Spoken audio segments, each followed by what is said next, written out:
Okay. So in the last class, we are trying to derive Planck's law. Now, during the derivation, our objective is to estimate energy density of radiation. That means energy per unit volume within a particular frequency range. That means what we want u nu d nu. We want u nu d nu. What is u nu d nu again? It is just the energy density, that is energy per unit volume. And to find it out, what we require the number of atoms per unit volume and average energy of each. If we know these two quantities, that is number of atoms per unit volume and average energy of each, then we know the total energy per unit volume, that is energy density within the frequency range. Now, to estimate the average energy, we have started with average energy as, if you remember, that n1 number of atoms have energy u1, n2 number of atoms have energy e2, and so on. So that means we can generally write n n equals to 0 to infinity by the total number of atoms present. So n is 0 to infinity. That means n0 plus n1 plus n2 plus n3, etc. If we use statistical mechanics, then we know the value of nn, that means number of atoms present in a particular energy level, say En. That is known. So we can put the value. So nn means n naught e to the power minus En by kt, but Planck say that energy is nh nu. So we can write nh nu by kt, n equals to 0 to infinity. Similarly, in the numerator, we can write n naught. En means again nh nu. Better you write with myself, then it will be easier for you to understand. Minus nh nu by kt, n equals to 0 to infinity. N naught cancel out. Then what we have done, we said that instead of using this e to the power h nu by kt, we write e to the power minus h nu by kt as x. If I write it, then e bar can be written as, this is nothing but x to the power n, and numerator is nh nu x to the power n. So we can expand it. If I expand it, that means I put n equals to 0, n equals to 1, n equals to 2, etc. So first here it will be 1 plus x square plus x cube plus dot dot dot up to infinity, and up to infinity. And here first, if I put n equals to 0, first quantity will be 0, then n equals to 1, so it will be h nu x, n equals to 1, then n equals to 2, then it will be 2 h nu x square. So I can write it in this way, 2 h nu x square. Next quantity will be 3, n equals to 3, so 3 h nu already taken common, x cube, x is taken common, so x square, and so up to infinity again. Now we can rewrite the quantity in the denominator, that is 1 plus x square plus x cube, as we have used binomial in school days. This is 1 minus x to the power minus 1. That means if I expand 1 minus x to the power minus 1, it will be 1 plus x square plus x cube, and so on. In numerator, we have h nu x. What is this quantity within bracket? 1 plus 2x plus 3x square plus etc. This is can be written as 1 minus x to the power minus 2. That means if I expand 1 minus x to the power minus 2, it will look like 1 plus 2x plus 3x square, etc. So we can simplify it. 1 minus x square in the numerator, 1 minus x in denominator. So we have h nu x by 1 minus x. This to cancel out. Again, it can be written as h nu. I'm dividing numerator and denominator by x. Dividing numerator and denominator by x. So it will be 1 by x minus 1. Or h nu. What is 1 by x? This is x. E to the power minus h nu by kt equals to x. So 1 by x means e to the power h nu by kt. So this is your average energy. So the average energy, if we derive average energy from for Planck's law, that means if we derive average energy from the concept of energy quantization given by Planck, then the average energy comes out to be h nu by e to the power h nu by kt minus 1. So we know average energy. This quantity is known now. Next, what we require? Total number of atoms per unit volume. Total number of atoms per unit volume, that is required. That is also given by statistical mechanics. So we need not to estimate it. The total number of atoms per unit volume, it is written as n nu d nu. Again, the nomenclature we are using. N nu d nu is the total number per unit volume. Like U nu d nu, we have said is the energy density, that is energy per unit volume within the frequency nu to nu plus d nu. Similarly, n nu d nu is the number per unit volume within the frequency range nu to nu plus d nu. Why? Same reason, because we do not want all the frequencies, we do not want all the wavelengths, we require a particular or specific wavelength range or frequency range. That's why we are always reminding ourselves that this formula we are saying, we are giving, this is only for a specific range. And this range here is this d nu. And as per statistical mechanics, this number, this is actually a number per unit volume. This number per unit volume is actually given by statistical mechanics as 8 pi nu square by c cube d nu. We just borrow this formula. That means these are the two formulas you need to remember, because we are not deriving them. This is one formula and this another formula. That is number of atoms within a energy range, that is Nn equals to N naught e to the power minus Nh nu by kt. This is called Maxwell-Boltzmann law.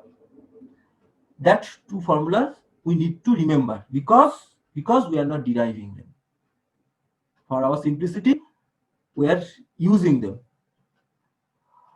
So this is the number of atoms per unit volume. So this number is a number of atoms per unit volume, and we know the average energy of each. If we multiply these two, that means if we multiply n nu d nu with average energy. So what we are doing? We are multiplying number per unit volume into average energy of each. What we are getting? We are getting the energy per unit volume within the frequency range nu plus d nu.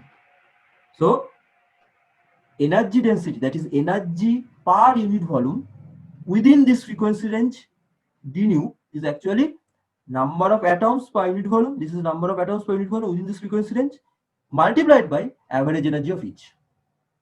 Because if we know the number and if we know the average energy of each, we get the energy. So just multiply it. So if we multiply these two quantities, this is one and this is the other one. If we multiply this, 8 pi h nu cube by c cube 1 minus e to the power h nu by kt minus 1 d nu. These are formula. This is the derivation of Planck's law in terms of frequency. So quickly you revise it. First of all, as per Planck, energy is not continuous, energy is discrete. That means the energy for a oscillator, a simple harmonic oscillator, that means an atom,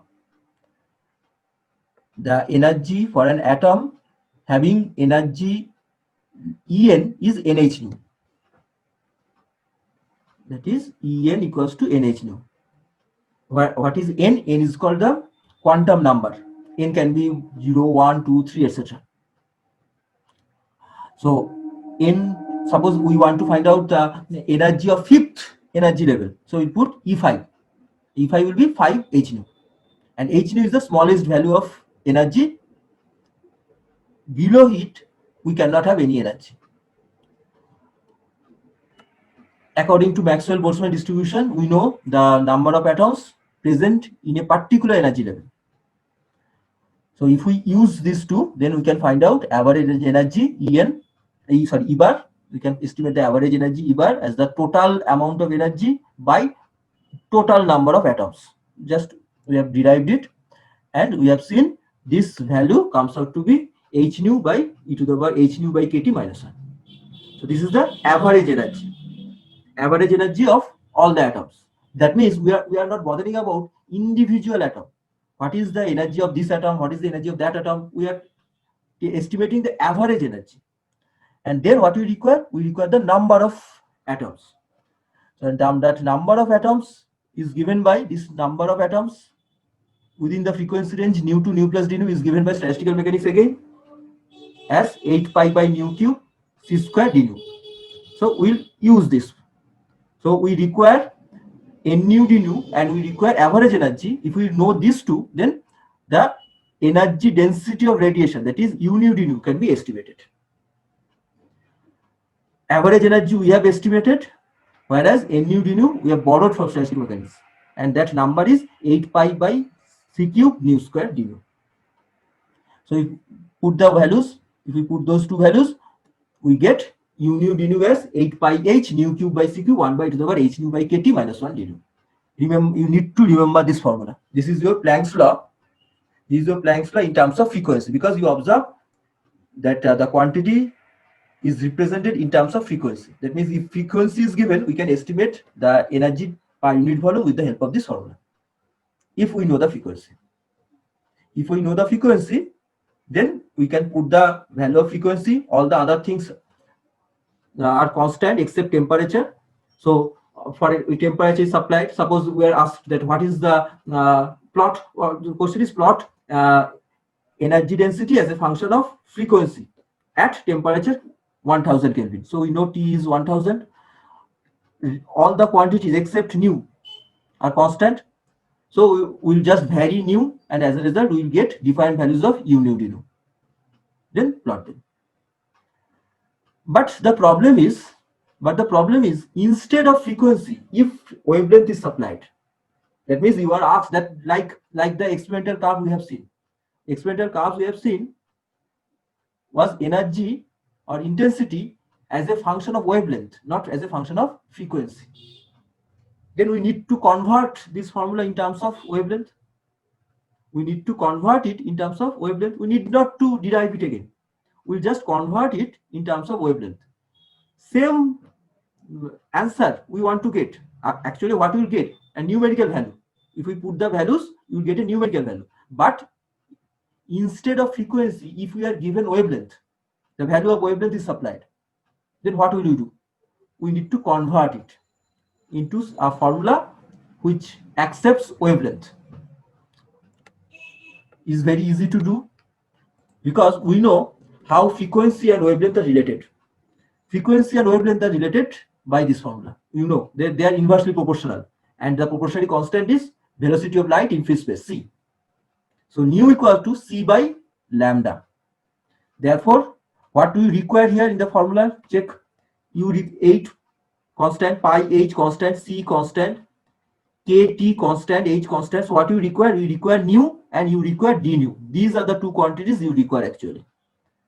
So from the relation between frequency and wavelength, nu can be easily replaced with wavelength, no problem. Then you require d nu to be replaced.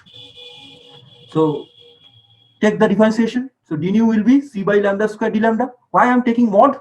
Because actual differentiation says there should be a negative symbol. C by minus lambda square d lambda. That should be. But negative symbol here only signifies that when frequency increases, wavelength decreases. And we know that. So that is not required in our formula. So I am taking only the magnitude, only the mod value to avoid that negative symbol. So d mod or magnitude of d nu will be c by lambda square d lambda. So you now know these values, you know frequency, wavelength relation, you know how d nu can be replaced with d lambda. Put those values in the Planck's formula and tell me the result in terms of wavelength quickly.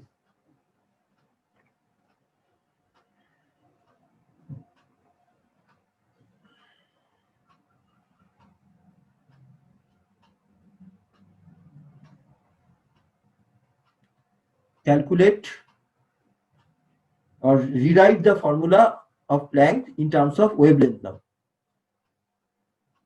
Easy. You need not to think much. I'm giving you a hint. What you require now? U lambda d lambda. This is the required thing. You require U lambda d lambda. Okay, so do it. You require now U lambda d lambda. How will you get it? In the previous formula you observed. This is your previous formula. Write it down. 8 pi h nu cube by c cube 1 by e to the power h nu by kt minus 1 d nu.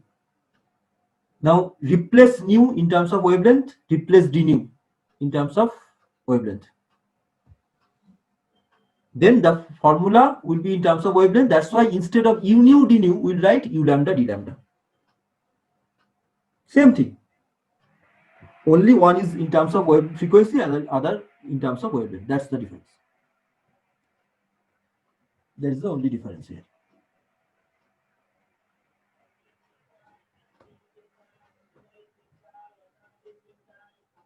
Formula is written. Then there is the relationship between frequency and wavelength. Use it to estimate u lambda d lambda.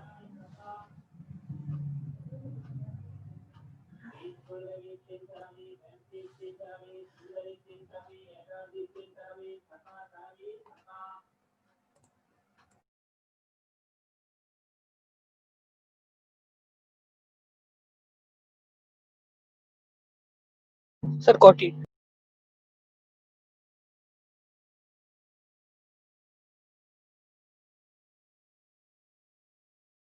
Please tell me the answer. Sir, 8 pi hc by lambda 5, 1 by e to the power hc by lambda kt minus 1 d lambda. Okay, let's check.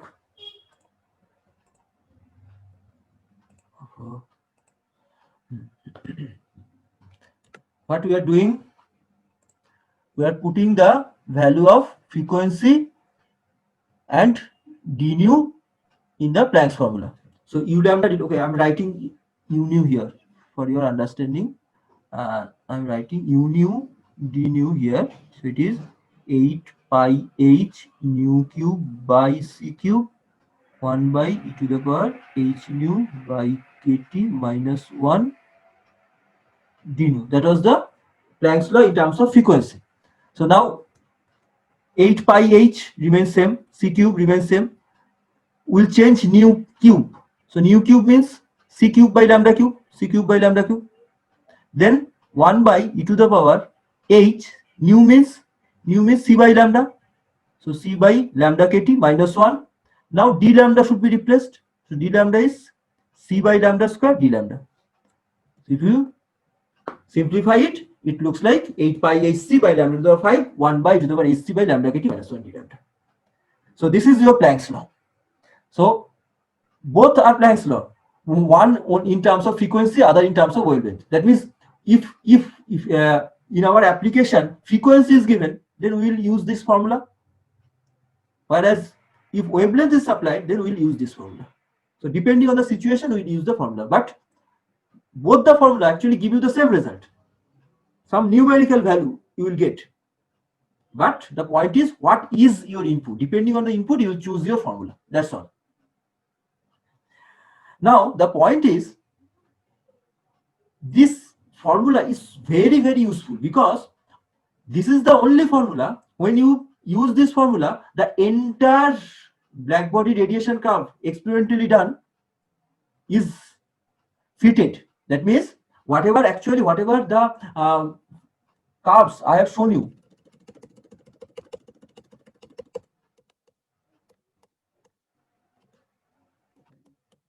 where is the curve? Suppose this curve. If I use T1, T2, T3 formula, T3 values in the last formula of Planck's, then I'll get the result, and I'll try. If I try to plot the values, for say T3, I'll get the result like this. That means the theoretical prediction exactly matches with the experiment. So the point is, Planck's law is very, very valid. It can just reproduce the experimentally black body radiation curve. So that means if theory and experiment exactly matches well with each other, if theory and experiment completely matches with each other, that means the theory is correct, because you cannot doubt about experiments. You are observing it, you have checked it, and it is this experiment has been done 1,000 times. So there is nothing wrong in the experiment. There was a problem with the theory. The theoretical prediction couldn't match with the experimental result. But now with the Planck's law, the theory and experiment just fit with each other. They completely are in agreement with each other. What does that suggest? That suggests that theory is correct. And if the theory is correct, then that means the assumptions Planck has taken, they are correct. What are the assumptions Planck has taken? The most important assumption is that energy is not continuous, energy is discrete in nature. That means energy cannot be varied at any random step. Energy must be increased at certain intervals. That means if I want to increase from 1 joule to 5 joules, say, I need to increase it at certain intervals. And the smallest value of the intervals will be h nu. That is the smallest value of interval that can be possible. So that is an assumption. There is a hypothesis. And that hypothesis must be correct because theoretical and experimental curves completely match with each other. That was the success of Planck's.